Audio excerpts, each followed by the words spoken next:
I would not be opposed. Could that help? That'll do. It will do. And I'm not gonna stand up there. Ooh. You guys got way more than 10. Yeah, You we're need to good watch to it, go. yeah. I mean, this right here is just 10. I don't know. None of Because them. they just We have need to to watch see him. as I speak. The computer is one of the most essential inventions of the past century. A solid quote from techadvisory.org. Y'all know me as Justin Rentz, and tonight I'm going to tell you about the 7 essential components every computer must have to operate. A lot of people hear these words, but we don't really know what they mean, or we see a computer and we think it just does the basics, but not know what's into it. And I'm just going to help elaborate and clarify some of the terminology that goes along with them. And we're going to start, like as you see a basic computer, we're going to start from the outside in.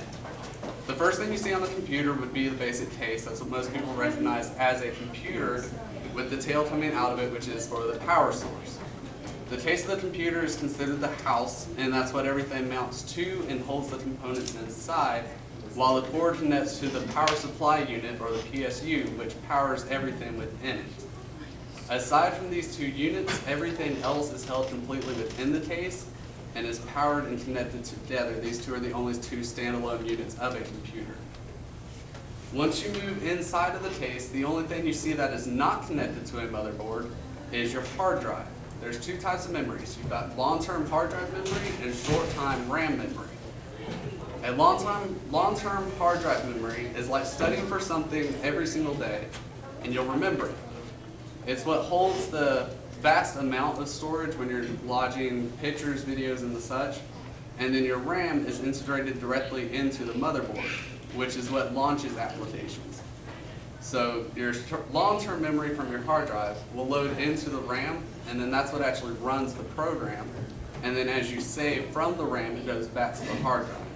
If anything that's shut off while it's in RAM, it disappears, but if it's in hard drive, it lasts eternally.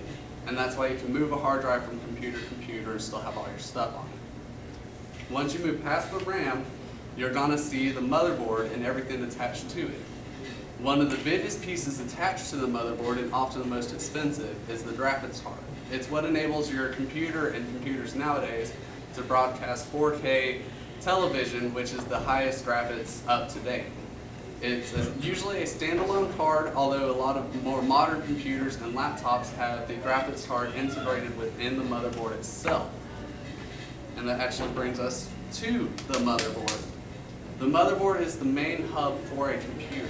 It's a flat circuit board, and everything else of the computer attaches directly to it.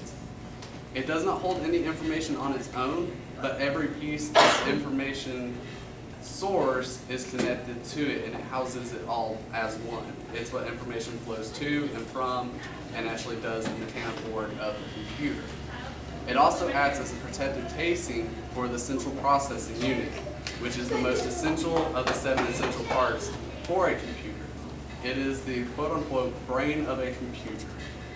It is what holds all the information within it as they travel to and from.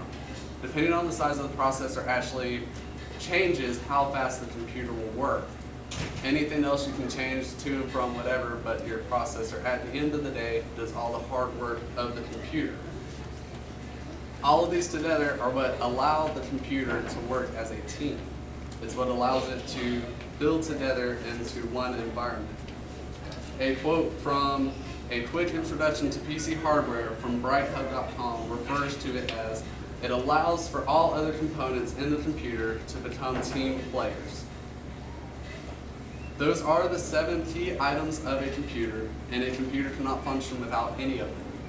The 7, in case anybody is taking notes, is the case of the PSU, which is your external viewpoint, your memory, your graphics producer, your motherboard, your central processing unit. And like a family, they all work together for one household. As a quote from other sources I use are comptech.org, which went into finer detail as far as what each individual piece does, and music.tutsplug.com, which explains more as far as CPU, RAM, and GPU. I know it's not the longest speech in the world, but it is a rough view as far as what individual pieces are, and if anyone has questions after as far as buying PCs, troubleshooting, or anything like that, I will be available afterwards. I want to thank you all for your time tonight, and y'all please have a safe drive home. Hey.